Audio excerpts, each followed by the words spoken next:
اور پھر بولے امام حسین، کہنے لگے مالک تو اب بتا کہ حسین سے راضی ہے کہ ناراض ہے، تو بتا۔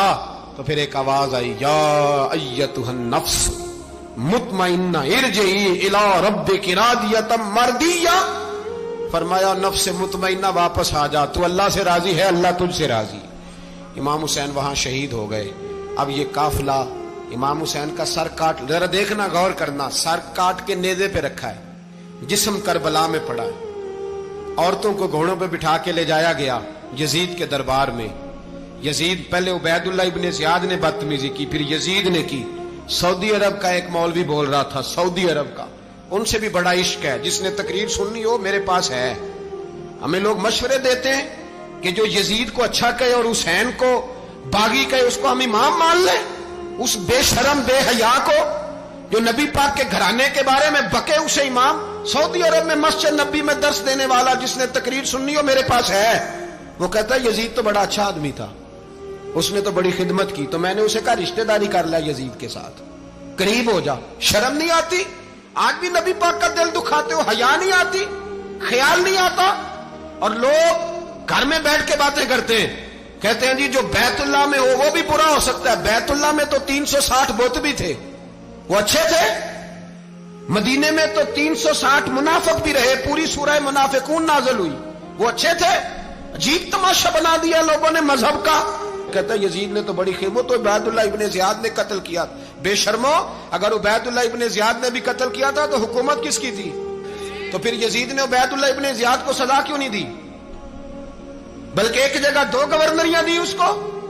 یہ حال کیا۔ بلکہ سنو کہ یزید چھڑیاں مار رہا تھا، چھڑیاں۔ امام حسین کے لبوں پہ تو نعمان بن بشیر صحابی تھے، بول پڑے، کہنے لگے او یزید بدبخت، ہاتھ پیچھے اٹھا، مجھے اللہ کی عزت کی قسم میں نے سینکڑوں بار نبی پاک کو ان ہونٹوں کو چومتے دیکھا ہے۔ حضرت جناب زینب عورتوں کے مجمع میں پیچھے ہو کے بیٹھی ہیں۔ یزید کے پاس جب پہنچا لشکر تو یزید کہنے لگا دیکھو اللہ نے مجھے عزت دی اور میرے مخالفوں کا کیا حال ہوا۔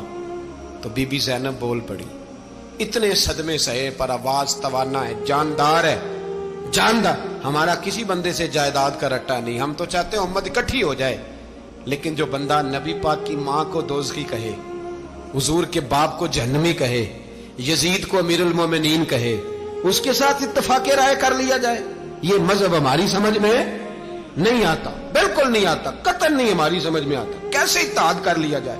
یہاں تو میرے بھائی جو ہمارے ابا کا مخالف ہو اس سے اتحاد نہیں ہوتا، اور جو نبی پاک کے والد کو دوزخی کہے اس سے اتحاد ہو جائے۔ کہتے ہیں جی وہ جی اتنی فرقہ واریت ہو گئی، ہم کس مسجد میں جائیں؟ 60 پارٹیاں پاکستان میں رجسٹرڈ ہیں جو الیکشن لڑتی ہیں، کبھی کسی بندے کو ٹینشن نہیں ہوئی کہ کس کے پاس جائیں کس کے پاس نہ جائیں، کبھی نہیں کوئی بولا کہ اب وہ بھی کھڑا ہو گیا، وہ بھی، کوئی ٹینشن نہیں۔ مذہب کی باری ٹینشن ہو جاتی ہے، اتنا بڑا مذہب ہوتا ہے بھائی، غلط بندے بھی آ جاتے ہیں بیچ میں، تھوڑا پہچان کے چلنا پڑتا ہے صحیح کون ہے اور غلط۔ اور یہی تو ہمیں امام حسین نے بتایا ہے کہ مذہب کے اندر ہی تم نے شناخت کرنی ہے کہ بندہ ٹھیک کون ہے اور بندہ غلط۔ یہی تو کربلا ہے، یہی تو امام حسین نے بتایا، کفر اسلام نہیں، حق اور باطل۔ تو سمجھیے گا حضرت سیدہ زینب نے جب سنا نا کہ یہ کہہ رہا ہے کہ مجھے اللہ نے عزت دی، تو جناب زینب بولی، نعمان بن بشیر کہتے ہیں بی بی بولی، اتنے صدمے ہیں پر جناب زینب بولی اللہ اکبر، اس انداز میں بولی کہ پہلے قرآن مجید کی آیت پڑھی، کہنے لگی وَتُعِزُّ مَن تَشَاءُ وَتُذِلُّ مَن تَشَاءُ بِيَدِكَ الْخَيْرُ إِنَّكَ عَلَىٰ كُلِّ شَيْءٍ قَدِيرٌ۔ اور پھر کہنے لگی یزید تو بکتا ہے، کہتا ہے کہ تو عزت والا ہو گیا، یہ تیری حکومت ہے، 4 دن گزرنے دے، تجھ پہ کوئی لعنت بھی نہیں برسائے گا، اور میرے بھائی کا قیامت تک ممبروں میں اور خطبوں میں ذکر ہوا کرے گا، وقت گزرنے دے۔ جب جناب بی بی زینب بول رہی تھی تو حضور کے نابینا صحابی پاس بیٹھے تھے، جناب نعمان بن بشیر کا ہاتھ ہلایا، ہلا کے کہنے لگے کیا علی آ گئے؟ تو علی کی آواز لگتی ہے، جبریل امی بول رہے ہوں جیسے، حکمت کے گوہر رول رہے ہوں جیسے، دربار دمشق میں بی بی زینب کا خطاب، منبر پہ علی بول رہے ہوں جیسے۔ میرے بھائی بس کربلا والا قافلہ تو مدینے پہنچ گیا، 3 سال یزید نے حکومت کی، شرابیں عام ہو گئی، مکے پہ حملہ ہوا، خانہ کعبہ کا غلاف جلا، مدینے پہ اس نے حملہ کیا، 3 دن مسجد نبوی میں اس نے گھوڑے باندھے، مسجد نبوی میں صحابہ کو نکال کے اپنا اس نے امام مقرر کیا، لیکن پھر امت نے اسے قبول نہ کیا، پھر وہ رسوا ہوا اور آج تک وہ رسوا ہے۔ لیکن امام حسین کا نام کل بھی زندہ تھا اور آج بھی۔ درس یہ ہے، پیغام یہ ہے، پیغام یہ ہے، یاد رکھو موت تیزی سے آ رہی ہے۔ ہمارے ساتھ والے دائیں بائیں والے سب چلے گئے، اسی طرح نمبر لگے گا، ایک دن اعلان ہوگا۔ ضمیر کے قیدی بن کے زندگی نہ گزارو، بالکل نہ گزارو۔ یہ تھوڑی سی زندگی ہے، دنیا سجن المومن۔ حق بات کرو، حق پہ ڈٹنا سیکھو، دین سمجھو۔ خبردار، رسول پاک صلی اللہ علیہ وسلم کے دین میں ظالم، جابر، فاسق، فاجر کی کوئی گنجائش قطر نہیں ہے۔ اپنے آپ کو سمیٹو، اپنے آپ کو سنبھالو، دین میں اپنا کردار ادا کرنے کی کوشش کرو۔ دین طلب کرتا ہے ہم سے کہ ہم نے دین کو کیا دیا ہے۔ امام حسین نے سارا گھرانہ دین کے لیے دے دیا۔ ہمارا جو بچہ کسی کام کا نہیں رہتا اسے مدرسے داخل کراتے ہیں۔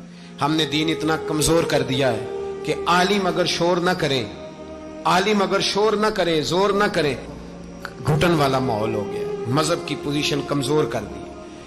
اب جہاں تک اس بات کا تعلق ہے جی فرقے ہو گئے، تو میرے بھائی یہ کوئی اتنی خطرناک بات ہے، یہ کوئی اتنا مشکل معاملہ نہیں ہے۔ یہ تو امام حسین نے بتا دیا تھا کہ یزید کے طور پر ایک غلط فرقہ کھڑا ہو گیا ہے، لہذا اس کا مقابلہ کرنا ہے، اس میں کوئی بری بات ہے؟ لیکن ایک سبق ہے بزرگوں کا کہ اگر سچی بات بھی نہیں کرنی تو پھر اس منبر کا حق ادا نہیں ہوتا۔